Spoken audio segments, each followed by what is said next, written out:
അതായത് പാലാ നഗരസഭയുടെ വിപ്പ് ലംഘിച്ചെത്തിയ കോൺഗ്രസ് അംഗങ്ങൾ ലിസിക്കുട്ടി മാത്യു, ബിജു മാത്യൂസ്, ടോണി തൈപ്പറമ്പിൽ, രജിത പ്രകാശ്, വിമതിയായി വിജയിച്ച മായ രാഹുൽ, ഇത്രയും പേരാണ് അല്ലേ?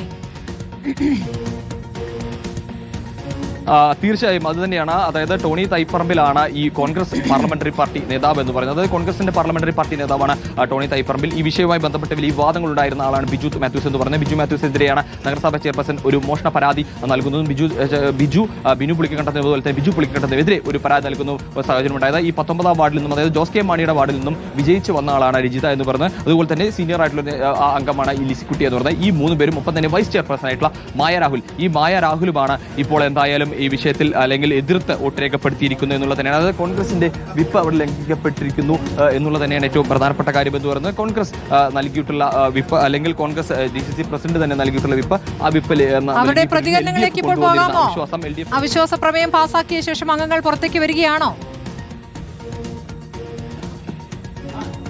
അല്ല പുറത്തുനിന്നുള്ള കേരള കോൺഗ്രസ് LDFന്റെയും ഒക്കെ നേതാക്കൾ വരുന്നതാണ്. ഈ നിലവിൽ ഇപ്പോഴും ഇത് നമ്മളിപ്പോൾ നിൽക്കുന്ന ഈ റൂമിന് പുറത്താണ്, നഗരസഭാ കൗൺസിലാണ് പുറത്താണ്. അവിടേക്ക് പോലീസ് കാവലുണ്ട്, അകത്തേക്ക് കയറ്റിയിട്ടില്ല. അതിന്റെ നടപടിക്രമങ്ങൾ അതീവ രഹസ്യം വെച്ചിട്ടുള്ള നടപടിക്രമങ്ങൾ ആരംഭിച്ച ഘട്ടത്തിൽ തന്നെ ഇത്തരത്തിൽ നമ്മൾ മാധ്യമങ്ങളോട് LDF പുറത്തേക്ക് നിൽക്കണം എന്ന നിർദ്ദേശം അവിടുന്ന് വന്നിരുന്നു. അതിനുശേഷം നമ്മൾ പുറത്ത് നിൽക്കുകയാണ്, അകത്തേക്ക് കയറ്റിയിട്ടില്ല എന്നുള്ള. അല്പസമയത്തിനുള്ളിൽ തന്നെ നടപടിക്രമങ്ങൾ പൂർണ്ണമായും പൂർത്തിയാക്കി കഴിഞ്ഞു കഴിഞ്ഞാൽ അല്പസമയത്തിനുള്ളിൽ തന്നെ ഉള്ളിലേക്ക് പ്രവേശിക്കാൻ കഴിയും എന്ന് തന്നെയാണ് നമുക്ക് മനസ്സിലാക്കാൻ സാധിക്കുന്നത്. UDFന് അധികം വൈകാതെ ആ ഭരണം നഷ്ടമാകുന്നു, വലിയ തിരിച്ചടിയാവുകയാണ്.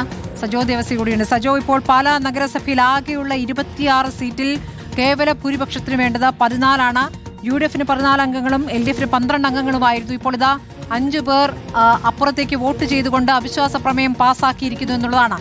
ഇപ്പോൾ ഈ നഗരസഭാ ഭരണം UDFന് നഷ്ടപ്പെടുന്നതിലേക്ക് മാറുമ്പോൾ LDFന് ആ ഭരണം തിരിച്ചു കിട്ടുന്ന ഒരു സാഹചര്യത്തിൽ ഇക്കാര്യങ്ങൾ നീങ്ങുകയല്ലേ?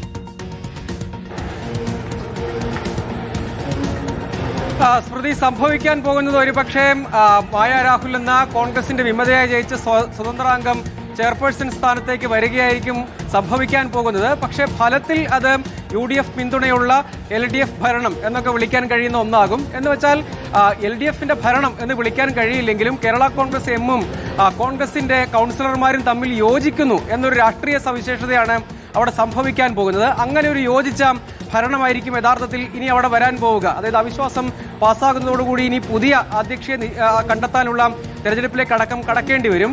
അങ്ങനെ വരുമ്പോഴും ഇതേ നിലപാട് കോൺഗ്രസ് കൗൺസിലർമാർ തുടരണം. പക്ഷേ ഇപ്പോഴത്തെ സാഹചര്യത്തിൽ ഈ സ്വതന്ത്ര കൂട്ടായ്മ അഥവാ പുളിക്കക്കണ്ടം ഫാമിലിയുടെ ഭരണം എന്ന് അവർ വിളിക്കുന്ന UDFന്റെ ഭരണം എന്ന് പറയുമ്പോഴും UDF കൗൺസിലർമാരും സ്വതന്ത്ര കൂട്ടായ്മയും ചേർന്നുള്ള ഭരണമാണ് പാലാ നഗരസഭയിൽ സംഭവിക്കുന്നത്.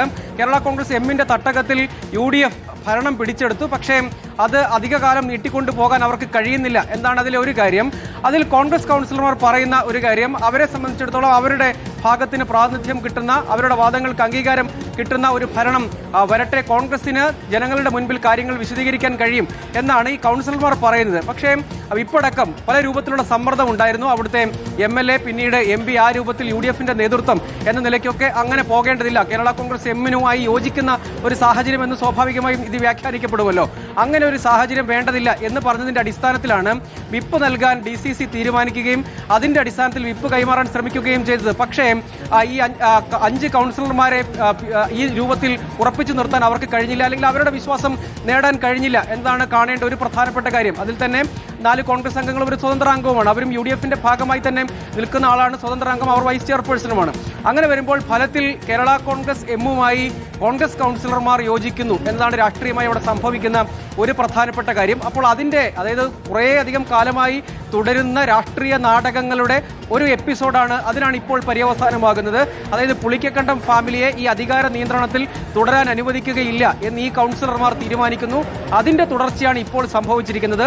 ആ സാധ്യത കേരള കോൺഗ്രസ് എം നേതൃത്വം നൽകുന്ന ഇടതുമുന്നണി പ്രയോജനപ്പെടുത്തി എന്നതാണ് കാണേണ്ട ഒരു കാര്യം.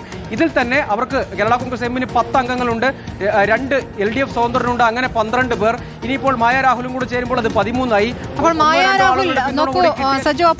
മായ രാഹുൽ ആകും ചെയർപേഴ്സൺ ആവുക അല്ലേ?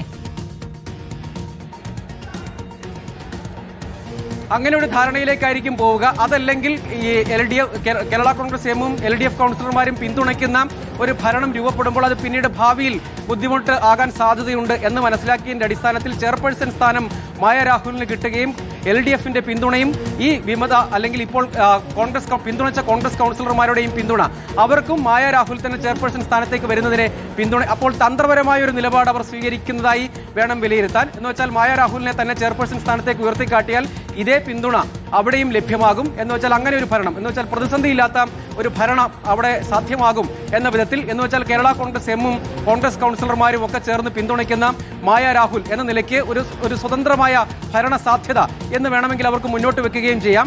അപ്പോൾ അവിടെ ഒരു സുസ്ഥിരമായ ഭരണം ഉണ്ടാകാൻ വേണ്ടി ഞങ്ങളൊരു രാഷ്ട്രീയ നിലപാടെടുത്തതാണ് എന്ന് കേരള കോൺഗ്രസ് എമ്മിന് വിശദീകരിക്കുകയും ചെയ്യാം. കാരണം അവർക്ക് ഇനിയിപ്പോൾ ഒരു രാഷ്ട്രീയ വിശദീകരണം ആവശ്യമായി വരുമല്ലോ. അതായത് കോൺഗ്രസുമായി യോജിച്ച്, കോൺഗ്രസ് കൗൺസിലർമാരുമായി യോജിച്ച് ഇടതുമുന്നണിയുടെ ഭാഗമായ കേരള കോൺഗ്രസ് എം താല്പര്യമെടുത്ത് അങ്ങനെ ഒരു ഭരണമാറ്റം ഉണ്ടാകുന്നു എന്ന മട്ടിലായിരിക്കുമല്ലോ കാര്യങ്ങൾ വരിക. അപ്പോൾ അവിടെ ഒരു സുസ്ഥിരമായ ഭരണത്തിന് സ്വതന്ത്രയായി ജയിച്ച മായ രാഹുലിനെ പിന്തുണയ്ക്കുന്നു എന്ന രാഷ്ട്രീയ വിശദീകരണം അവർക്ക് നൽകുകയുമാകാം. പക്ഷേ അതിനുമൊക്കെ അപ്പുറത്തേക്കുള്ള രാഷ്ട്രീയ കൗതുകങ്ങൾ ഒരുപാടുണ്ട്. പാലായിലാണെങ്കിലും പാലാ നഗരസഭയിലാണ് ഇത് നടക്കുന്നതെങ്കിലും സംസ്ഥാന രാഷ്ട്രീയത്തിലാകെ ഇത് സ്വാഭാവികമായും ഒരുപാട് ചർച്ചകൾ ഉയർത്തിവിടും. തിരഞ്ഞെടുപ്പ് ഘട്ടത്തിൽ കേരള കോൺഗ്രസ് എമ്മിന് UDFിലേക്ക് പരസ്യമായി തന്നെ പല നേതാക്കളും ക്ഷണിച്ചതാണ്. അതിനുശേഷം ഒരുപക്ഷെ റോഷി അഗസ്റ്റിന്റെ നിലപാടാണ് അതിലേക്ക് എത്തുന്നതിന് തടസ്സമായത് എന്ന രൂപത്തിലുള്ള വാർത്തകൾ പുറത്തു വന്നതാണ്. അതിനെല്ലാം ശേഷം ഇപ്പോൾ ഏതായാലും UDFിന് കേരള കോൺഗ്രസ് എമ്മിനെ ഒരു അനിവാര്യമായ ഘടകകക്ഷിയായി കാണേണ്ടതില്ലെങ്കിലും ഒരു മാറ്റത്തിന്റെ തുടക്കമായി അത് വ്യാഖ്യാനിക്കപ്പെടും.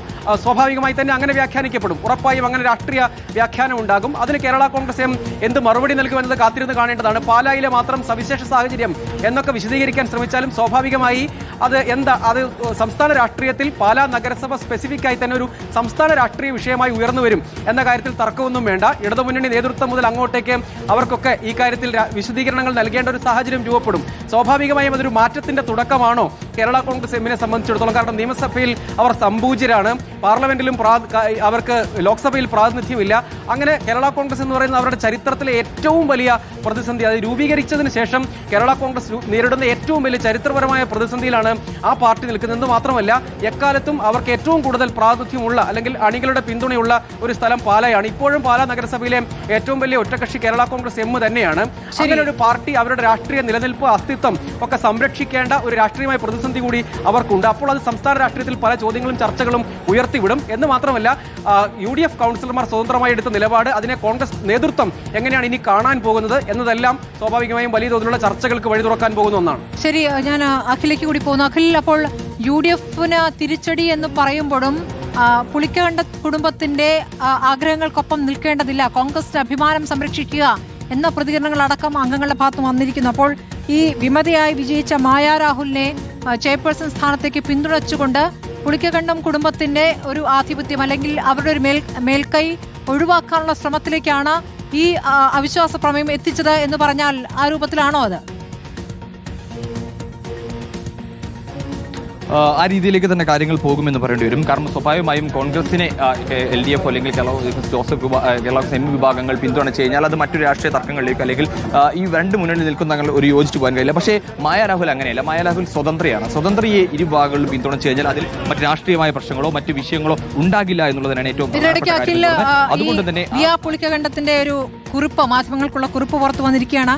ജനാധിപത്യത്തിൽ അഭിപ്രായ വ്യത്യാസങ്ങൾക്കും വിമർശനങ്ങൾക്കും പൂർണ്ണ സ്വാതന്ത്ര്യവും ബഹുമാനവുമുണ്ട്. അവിശ്വാസ പ്രമേയം ജനാധിപത്യത്തിന്റെ അംഗീകൃത സംവിധാനമാണ്. ആ വിധിയെ പൂർണ്ണ ബഹുമാനത്തോടെ സ്വീകരിക്കുന്നു. പാലായിലെ ജനങ്ങളോട് ചില കാര്യങ്ങൾ വിനയപൂർവ്വം പങ്കുവയ്ക്കാൻ ആഗ്രഹിക്കുന്നു. എനിക്കെതിരെ ഉന്നയിച്ച ആരോപണങ്ങൾ അഴിമതി, പൊതുപണം ദുരുപയോഗം, കൈക്കൂലി, സ്വജനപക്ഷപാതം, സർക്കാർ ഉത്തരവുകളെ ലംഘനം, നിയമവിരുദ്ധ പ്രവർത്തനം എന്നിവയുമായി ബന്ധപ്പെട്ട ഒരു ആരോപണവും ഉണ്ടായിട്ടില്ല. മാത്രമല്ല വസ്തുതാപരമായ ഒരു ആരോപണം പോലും തെളിയിക്കാനോ ഉന്നയിക്കാനോ അവിശ്വാസ പ്രമേയം കൊണ്ടുവന്ന് ആർക്കും പിന്തുണച്ചോർക്കുന്നില്ല എന്ന പ്രതികരണമാണ് പറയുന്നത്. നീണ്ട കുറിപ്പാണ്. പാലായിലെ ജനങ്ങളോട് ഉറപ്പോടെ ഇത് മാത്രം പറയാൻ പറ്റുന്നു എന്നുള്ള നീണ്ട കുറിപ്പ് അവിടെ അവസാനിക്കുന്നു. അപ്പോൾ ഈ വിധിയെ ഈ അവിശ്വാസ പ്രമേയ വിധിയെ അംഗീകരിക്കുന്നു എന്ന പ്രതികരണം ഇതിനകം വന്നു കഴിഞ്ഞിരിക്കുന്നു.